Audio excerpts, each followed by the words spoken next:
ಎಲ್ರಿಗೂ ನಮಸ್ಕಾರ. Cook with ಪ್ರತಿ ಕಾರ್ಯಕ್ರಮಕ್ಕೆ ತಮ್ಮೆಲ್ಲರಿಗೂ ಸ್ವಾಗತ. ನಾನಿವತ್ತು ಈ ರಾಗಿ ಮಣ್ಣಿ ಅಥವಾ ರಾಗಿ ಹಾಲ್ಬಾಯಿ ಹೇಗೆ ಮಾಡೋದು ಅಂತ ಹೇಳ್ಕೊಡ್ತಾ ಇದ್ದೀನಿ. ತುಂಬ ಸಿಂಪಲ್ ರೆಸಿಪಿ ಇದು, ಬಟ್ ತುಂಬಾ ಟೇಸ್ಟಿಯಾಗಿರುತ್ತೆ. ಬನ್ನಿ ನೋಡೋಣ ಹೇಗೆ ಮಾಡೋದು ಅಂತ. ಫಸ್ಟ್ ಏನು ಮಾಡಬೇಕಂದ್ರೆ, ಈ 1.5 ಕಪ್ ರಾಗಿ ಇದೆ, ಇದು ನಾನು 8 hours ನೆನೆಸಿದ್ದೆ. ಸೊ 1.5 ಕಪ್ ರಾಗಿಗೆ ಇದಕ್ಕೆ ಏನು ಮಾಡಬೇಕಂದ್ರೆ 1 ಕಪ್ ಈ ಕಾಯಿ ತುರಿ ಹಾಕ್ಕೋಬೇಕು. ಕಾಯಿ ತುರಿ 1 ಕಪ್ ಹಾಕ್ಕೊಂಡಿದ್ದೀನಿ. ಇದಕ್ಕೆ 2 ಏಲಕ್ಕಿ ಹಾಕಿದ್ದೀನಿ. ಸೊ ಕಾಯಿ ತುರಿ ಮತ್ತು ಏಲಕ್ಕಿ ನೈಸಾಗಿ ರುಬ್ಕೋಬೇಕು. ಇದರ ಹಾಲು ತಕ್ಕೋಬೇಕು. ಆಮೇಲೆ ಇದ್ರದ್ದು ಅಷ್ಟೇ, ಏನು ರಾಗಿದು ಅಷ್ಟೇ, ಇದನ್ನು ನೈಸಾಗಿ ರುಬ್ಕೊಂಡು ಇದ್ರದ್ದು ಹಾಲು ತಕ್ಕೋಬೇಕು. ನೋಡಿ, ಇವಾಗ ಆಗಿದೆ, ನೈಸಾಗಿ ರುಬ್ಕೊಂಡಿದ್ದೀನಿ ನಾನು ಕಾಯಿ ತುರಿ ಮತ್ತು ಏಲಕ್ಕಿನ. ಇದಿವಾಗ ಒಂದು ಟೀ ಸ್ಟ್ರೈನರಲ್ಲಿ ಇದು ಜಾಲಿಸ್ಕೋಬೇಕು. ಇದು ಹಾಲು ತಕ್ಕೋಬೇಕು. ಅಥವಾ ನಿಮ್ಮ ಹತ್ರ ಒಂದು ತೆಳ್ಳಗೆ ಬಟ್ಟೆ ಇದ್ದರೆ ಅದರಲ್ಲೂ ಹಾಲು ತಕ್ಕೋಬೋದು. ನಾನು ಇದ್ರಲ್ಲಿ ತಕ್ಕೋತಾ ಇದ್ದೀನಿ. ನೋಡಿ, ಹಿಂಗೆ ಬೀಳ್ತಾ ಇರುತ್ತೆ, ಹಿಂಗೆ ತಕ್ಕೋಬೇಕು. ಇದು ಇವಾಗ ಹಾಲು ತಕ್ಕೊಂಡಿದ್ದೀನಿ. ಈ ರೀತಿ ಹಾಲು ತಕ್ಕೋಬೇಕು. ಇದಕ್ಕೆ ಸ್ವಲ್ಪ ಇದು ನೀರು ಮಿಕ್ಸ್ ಮಾಡಿಕೊಂಡು ನಾನು ಹಾಲು ತಕ್ಕೊಂಡಿದ್ದೀನಿ. ಸೊ ಇದಕ್ಕಿಷ್ಟ ಆಗಿದೆ. ನೋಡಿ, ಇವಾಗ ಈ ರಾಗಿದು ಹಾಲು ತಕ್ಕೊಳ್ಳೋಣ. ಒಂದು ಸ್ವಲ್ಪ ನೀರು ಮಿಕ್ಸ್ ಮಾಡಿದ್ದೀನಿ. ಇದನ್ನು ಇವಾಗ ನೈಸಾಗಿ ರುಬ್ಕೋಬೇಕು. ನೋಡಿ, ಇದು ಇವಾಗ ಆಗಿದೆ. ಇದು ರಾಗಿದು ನಾನು ನೈಸಾಗಿ ರುಬ್ಕೊಂಡಿದ್ದೀನಿ. ಇದನ್ನು ಇವಾಗ ಇದು ಕಾಯೆಲ್ಲ ಹೆಂಗೆ ನಾವು ಸ್ಟ್ರೈನರಲ್ಲಿ ಮಾಡ್ಕೊಂಡ್ವಿ, ಇದನ್ನು ಹಾಗೆ ಮಾಡ್ಕೋಬೇಕು. ಇದು ಹಾಲೆಲ್ಲ ತಕ್ಕೋಬೇಕು. ನೋಡಿ, ಇದು ನಾನು ಇವಾಗ ಹಾಲು ತಕ್ಕೋತಾ ಇದ್ದೀನಿ. ಇದನ್ನು ಅಷ್ಟೇ, ಒಂದು ಬಟ್ಟೆನಲ್ಲಿ ಬೇಕಾದರೂ ಮಾಡ್ಕೋಬೋದು, ತೆಳ್ಳಗೆ ಬಟ್ಟೆ ಇದ್ದರೆ. ಇಲ್ಲ ಇದರಲ್ಲೂ ಮಾಡ್ಕೋಬೋದು. ನಾನು ಈ ಟೀ ಸ್ಟ್ರೈನರಲ್ಲೇ ಮಾಡ್ಕೋತಾ ಇದ್ದೀನಿ. ನೋಡಿ, ಚೆನ್ನಾಗಿ ಈ ರೀತಿ ಹಾಲು ತಕ್ಕೋಬೇಕು. ಸ್ವಲ್ಪ ನೀರು ಹಾಕ್ಕೊಳ್ಳಿ ದಪ್ಪ ಆದರೆ. ನೋಡಿ, ಇದ್ರದ್ದು ಈ ರಾಗಿದು ನಾನು ಹಾಲು ತಕ್ಕೊಂಡಿದ್ದೀನಿ. ಇದರಲ್ಲಿ ಒಂದು 2 ಕಪ್ ನೀರು ಎಕ್ಸ್ಟ್ರಾ ಆ್ಯಡ್ ಮಾಡ್ಕೊಂಡಿದ್ದೀನಿ. ಯಾಕಂದರೆ ಸ್ವಲ್ಪ ನೀರು ಹಾಕಬೇಕದು, ತುಂಬ ದಪ್ಪ ಆಗಬಾರ್ದು. ಸೊ ನಾನು 1.5 ಕಪ್ ರಾಗಿ ಏನು ಮಾಡ್ಕೊಂಡಿದ್ದೆಲ್ಲ ಅದರಲ್ಲಿ ಒಂದು 4ರಿಂದ 5 ಕಪ್ ಹಾಲು ಬಂದಿದೆ. ಅಂದರೆ ನೀರು 2 ಕಪ್ ಆ್ಯಡ್ ಮಾಡ್ಕೊಂಡಿದ್ದೀನಿ. ಸೊ ಇವಾಗ ಏನು ಮಾಡಬೇಕಂದ್ರೆ, ನೋಡಿ, ನಾನು ಒಂದು ಪ್ಯಾನ್ ಇಟ್ಕೊಂಡಿದ್ದೀನಿ. ಈ ಪ್ಯಾನಲ್ಲಿ ಈ ನಾವು ರಾಗಿ ಏನು ಹಾಲು ತಕ್ಕೊಂಡಿದ್ದೀವಲ್ಲ, ಇದು ಚೆನ್ನಾಗಿ ಮಿಕ್ಸ್ ಮಾಡಿಕೊಂಡು ಇದರಲ್ಲಿ ಹಾಕ್ಕೋಬೇಕು. ಎಲ್ಲನೂ ಹಾಕ್ಕೊಳ್ಳಿ. ನೋಡಿ, ಇವಾಗ ಇದು ಹಾಕಿದಾದ್ಮೇಲೆ ಈ ನಾವೇನು ಇದು ಕಾಯಿ ಹಾಲು ಮಾಡ್ಕೊಂಡಿದ್ವಲ್ಲ, ಇದನ್ನು ಇದಕ್ಕೆ ಮಿಕ್ಸ್ ಮಾಡ್ಕೋಬೇಕು. ಇದನ್ನು ಮಿಕ್ಸ್ ಮಾಡ್ಕೊಂಡಿದ್ದೀವಿ. ನೋಡಿ, ಇವಾಗ ಎರಡನ್ನೂ ನಾನು ಮಿಕ್ಸ್ ಮಾಡ್ಕೊಂಡಿದ್ದೀನಿ.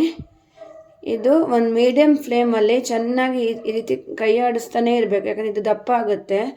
ಸೊ ನಾವು ಕೈ ಈ ಥರ ಮಿಕ್ಸ್ ಮಾಡ್ತಾ ಇರಲಿಲ್ಲ ಅಂದಿದ್ರೆ ಇದು ಏನಾಗುತ್ತೆ, ಒಂದು ಕಡೆ ಗಟ್ಟಿಯಾಗಿ ಗಂಟಾಗಿ ಕೂತ್ಕೊಳ್ಳುತ್ತೆ. ಸೊ ಕಂಟಿನ್ಯೂಸ್ ಆಗಿ ಕೈ ಆಡಿಸ್ತಾನೇ ಇರಬೇಕು.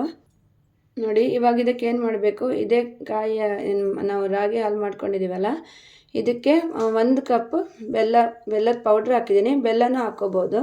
ಸೊ ನಾನು ಈ ಬೆಲ್ಲದ ಪೌಡ್ರ್ ಈ ಕಪ್ಪಲ್ಲಿ 1 ಕಪ್ ಇದೆ. ನಿಮ್ಗೆ ಎಷ್ಟು ಬೇಕು, ಇನ್ನೂ ಸ್ವೀಟ್ ಜಾಸ್ತಿ ಬೇಕಂದರೆ ಇನ್ನೊಂದು ಜಾಸ್ತಿ ಹಾಕ್ಕೋಬೋದು.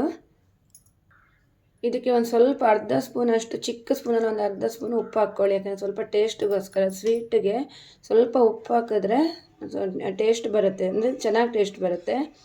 ಇವಾಗ ಎಲ್ಲ ಹಾಕಿದಾಗಿದೆ, ಚೆನ್ನಾಗಿ ಮಿಕ್ಸ್ ಮಾಡೋದು. ಈ ರೀತಿ ಕೈ ಆಡಿಸ್ತಾನೇ ಇರಬೇಕು. ಒಂದು 20 ಮಿನಿಟ್ಸ್ ಆದರೂ ಆಗುತ್ತೆ. ಒಂದು 20 ಮಿನಿಟ್ಸ್ ಆಗುತ್ತೆ, ಕೈ ಆಡಿಸ್ತಾನೇ ಇರಬೇಕು ಹಿಂಗೆ. ನಾನು ಮೀಡಿಯಮ್ ಫ್ಲೇಮ್ ಇಟ್ಕೊಂಡಿದ್ದೀನಿ. ಅಂದರೆ ಇದು ರಾಗಿ ಬೇಯಬೇಕು, ಅದಕ್ಕೋಸ್ಕರ. ನೋಡಿ, ಇವಾಗಿದು ಸ್ವಲ್ಪ ಗಟ್ಟಿ ಆಗ್ತಾಯಿದೆ. ನೋಡಿ, ಹಿಂಗೆ ಕೈ ಅಲ್ಲಾಡಿಸ್ತಾನೇ ಇರಬೇಕು.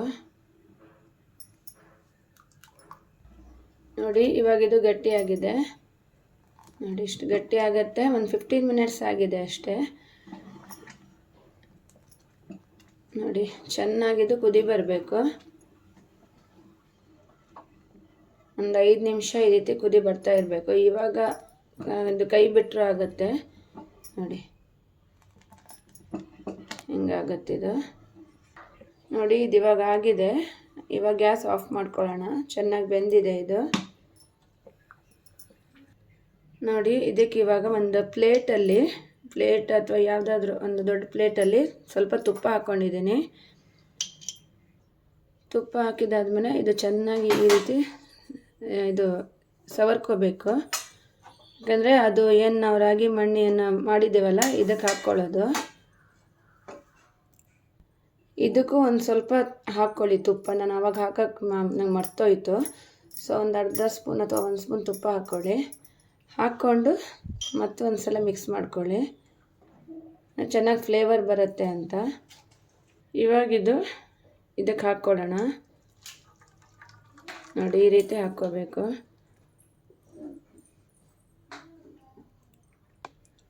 ನೋಡಿ ಇದು ಇವಾಗ ಆಗಿದೆ. ಈ ರೀತಿ ನಾನು ಪ್ಲೇಟಲ್ಲಿ ಹಾಕ್ಕೊಂಡಿದ್ದೀನಿ. ಇದು ಒಂದು 2 ಅವರ್ಸ್ ಸ್ವಲ್ಪ ಅಂದರೆ ಬಿಸಿ ಇದೆ ಇವಾಗ, ಸ್ವಲ್ಪ ಅದು ತಣ್ಣಗಾಗಬೇಕು. ಆಮೇಲೆ ಫ್ರಿಜ್ಜಲ್ಲಿ ಇಟ್ಕೊಳ್ಳಿ ಒಂದು ಅರ್ಧ ಗಂಟೆಯಿಂದ 1 ಗಂಟೆವರೆಗೂ. ಆವಾಗ ಸ್ವಲ್ಪ ಕೋಲ್ಡ್ ಆದರೆ ತಿನ್ನೋಕ್ಕಂತೂ ತುಂಬಾ ಇದು ಟೇಸ್ಟಿಯಾಗಿರುತ್ತೆ. ಆಮೇಲೆ ಇದು ಮಾಡ್ಕೊಂಡ್ರೆ ಆಮೇಲೆ ಇದು ಸ್ವಲ್ಪ ತಣ್ಣಗಾದ್ಮೇಲೆ ಇದು ಪೀಸ್ ಮಾಡ್ಕೋಬೋದು. ಇವಾಗ ಆಗಲ್ಲ ಪೀಸ್ ಮಾಡೋಕ್ಕೆ. ಸೊ ಆಮೇಲೆ ಕೋಲ್ಡ್ ಆದಮೇಲೆ ಮಾಡ್ಕೊಳ್ಳೋಣ ಪೀಸು. ಆದರೆ ಇದು ತುಂಬಾ ಹೆಲ್ತ್ಗೆ ಒಳ್ಳೆಯದು. ಯಾಕಂದರೆ ಇದು ರಾಗಿನಲ್ಲಿ ಐರನ್ ಕಂಟೆಂಟ್ ಜಾಸ್ತಿ ಇರುತ್ತೆ. ಮಕ್ಕಳಿಗೆ ದೊಡ್ಡವರಿಗೆ ಎಲ್ರಿಗೂ ತುಂಬಾ ಒಳ್ಳೆಯದಿದೆ ಹೆಲ್ತ್ಗೆ. ಆಮೇಲೆ ಟೇಸ್ಟಾಗೂ ಇರುತ್ತೆ, ತುಂಬಾ ರುಚಿಯಾಗಿರುತ್ತೆ. ನೋಡಿ ಎಲ್ಲನೂ ಈ ರೀತಿ ನಾನು ಪೀಸ್ ಮಾಡಿ ಇಟ್ಕೊಂಡಿದ್ದೆ. ಅಂದರೆ ಇದು ಕೋಲ್ಡ್ ಆಗಿದೆ, ಫ್ರಿಜ್ಜಲ್ಲಿ ಇಟ್ಕೊಂಡಿದ್ದೆ. ಸೊ ಕೋಲ್ಡ್ ಆದಮೇಲೆ ಈ ರೀತಿ ಶೇಪ್ ಕೊಟ್ಬಿಟ್ಟು ನಿಮ್ಗೆ ಯಾವ ಶೇಪ್ ಬೇಕೋ ಆ ಶೇಪ್ ಕಟ್ ಮಾಡಿಕೊಂಡು ಈ ರೀತಿ ಮಾಡ್ಕೋಬೇಕು. ತುಂಬಾ ರುಚಿಯಾಗಿರುತ್ತೆ, ಟೇಸ್ಟಿಯಾಗಿರುತ್ತೆ, ಹೆಲ್ತ್ಗೂ ತುಂಬಾ ಒಳ್ಳೆಯದು. ನೀವೆಲ್ಲರೂ ಒಂದ್ಸತಿ ಟ್ರೈ ಮಾಡಿ ನೋಡಿ.